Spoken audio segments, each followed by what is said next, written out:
Yeah, go last ahead. question. Yes, go ahead. So could please expand on this law of the of Muktzeh, that the laws of Muktzeh extend for the people that are unemployed. Could expand on this? Muktzeh for the people who are unemployed? Yes. Okay, could you expand? I don't understand. Muktzeh for everybody. Muktzeh? No, sorry. That in the laws of Maaser. Muktzeh said that they extend not only from Shabbos or Yom Tov, that they extend for people that are unemployed.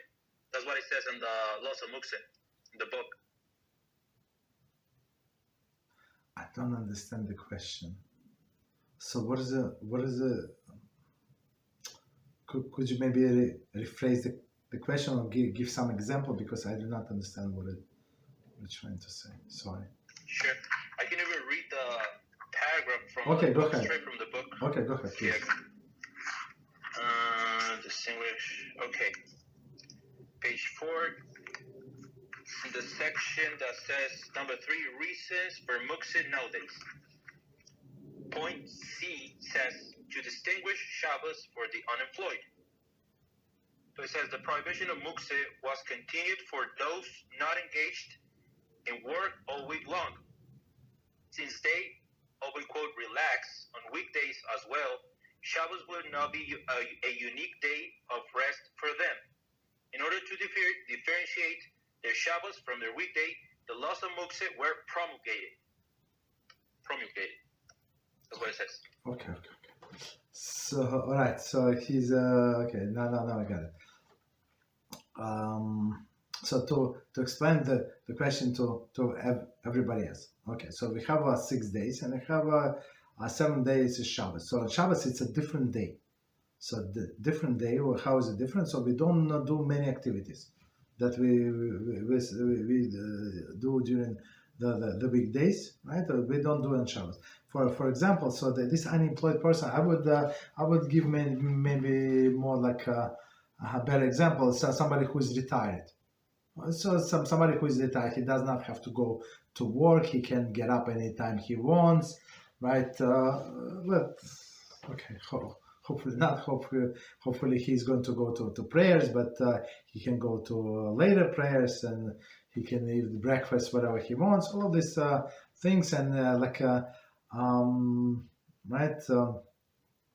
So, meaning in some sense, since he's not obligated to do many things during the week, so Shabbos is like for that person is a regular day. So it's not rest day. So for a person who learns, who works, runs around like crazy. So on Shabbos, just from one thought that I don't have to run anywhere.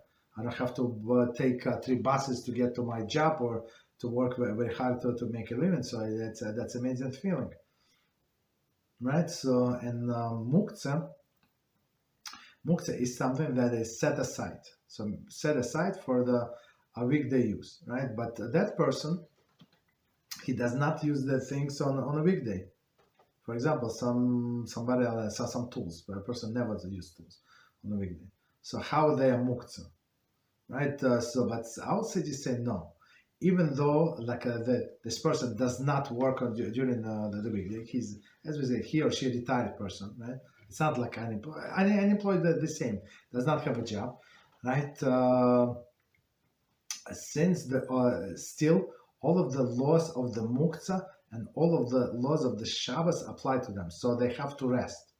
So rest a little more than they rest on a Shabbos day. So, but for these people who, for example, if somebody have a lack of sleep during the week because they have to get up and I don't know 4 in the morning and drive 2 hours one way and then come back, right, and had a very hard job. So on Shabbos, yes, it's allowed totally normal for them to sleep a little extra. So for them, it's this day of rest, literal in a physical sense, days of rest. But for that retired person, the day of rest, meaning it's like since he's going to have hopefully this godly soul to learn more Torah. So that's the rest, right? From all other activities that he used to do in during the week. And but this set aside Muktzeh, it's set aside, right? Things. So they apply to everybody, including that person, right? Just because he is not using them during the week, still they are forbidden to him to be used on Shabbos. That's, I think, the explanation to what we said.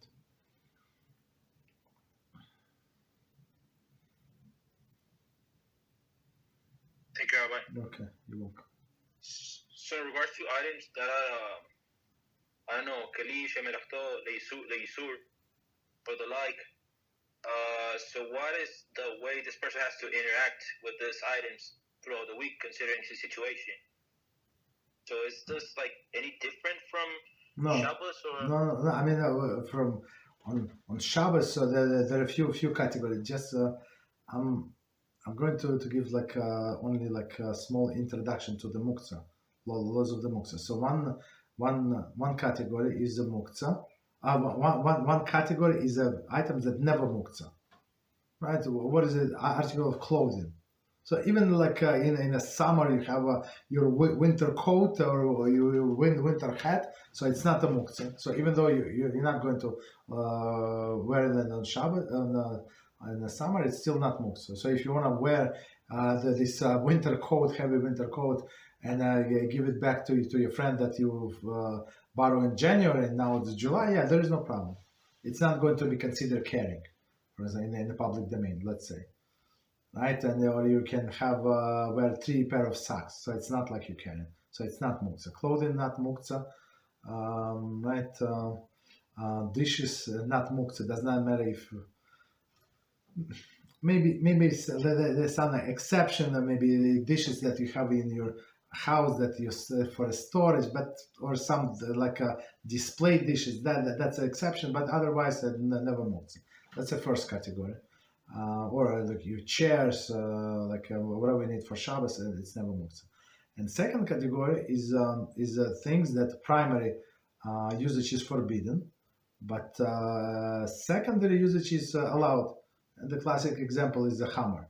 So hammer, of course, to build a house or to drive in the nail. But on the other hand, you can crack the nut open. So there is primary usage is forbidden, and secondary usage is permitted, right? Or some like you have a fan, like fan that goes back and forth. So primary usage is forbidden, right? But in this case, if you need so it's a different category. If you need a space, for example, space, so it is working in the summer. This fan is working, and you need to move to another place, because you need the air to be pushed, blown to the other part of the room. There is no problem. If, of course, don't pull from the plug and stuff like that. And another category of the Muktzeh is something that you don't want to be damaged, no matter what. Even though technically there is practical usage for Shabbos, but for you it costs so much money, you don't want to be then damaged. And the example that they give knife of the slaughter, right, the shoichet.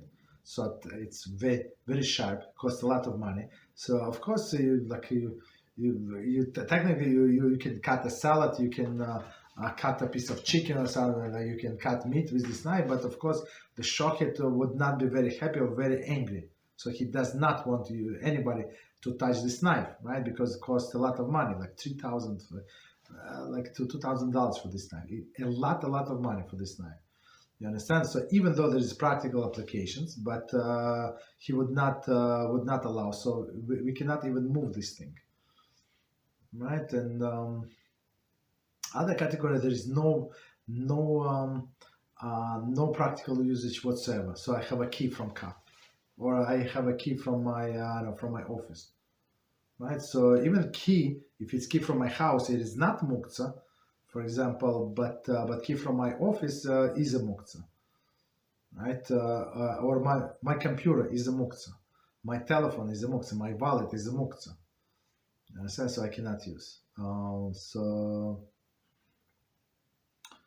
that's summary what the Muktzeh is. And Muktzeh, in some cases, some categories, we're going to get to it. Some there is a separate book.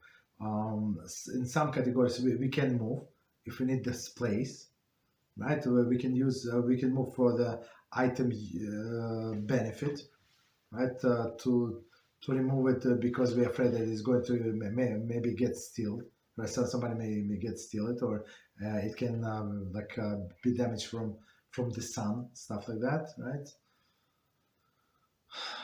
So that's the Muktzeh. So, but it applies to everybody, like who is working the whole week or who is retired. Does not make any difference. That's what it means. Okay. What else? Did we answer your question, and you already meant something else? Thank you, Rabbi. Yeah, I'm just trying to. It's kind of hard for me to understand this concept of how, like, more into details, into the details. It would apply to an employed person, but I believe. May I, like, let's say, ask like the second part for this question tomorrow, perhaps? Okay, yeah, let's leave it for tomorrow. So thank you very much, Rabbi. You're welcome. So basic idea. So our sages were trying to protect us from ourselves. So we would not do all of this weekly activity and just enjoy it on Shabbos. So many people cannot relax. Many people cannot enjoy. Many people cannot be just happy. You understand? Even though there are no circumstances why they should not be unhappy, why they should not relax. Understand? And our sages and their great wisdom say, look, all of these things are forbidden to you. So what is not forbidden? Books. Learn Torah. Be happy. Eat, drink whatever you need to drink, whatever you want to eat, and be happy. Okay. So let's stop here.